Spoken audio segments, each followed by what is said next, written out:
However, these days is using the internet regularly. Internet has its both dark and bright sides. Honorable Chief, the young sites are among the top people who prefer using different channels to stay tuned to latest updates and connecting to their dear ones. Honorable Chief, social media has become playground for modern generation.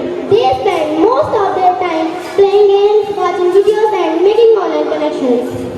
Many of them do not even spare time to spend with parents and other family members, which is causing a lack of emotional and social health. A recent survey has stated that when someone uploads a profile picture, it immediately affects the mood of friends.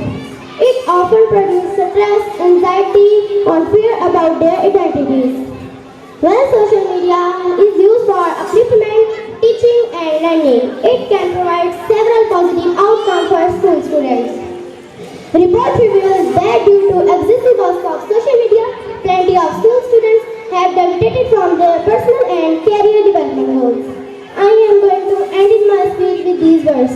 Parents need to advise their children to spend most of time on learning, meditation and Islamic activities instead of wasting time on chatting, likes and shares. Thank you for your time.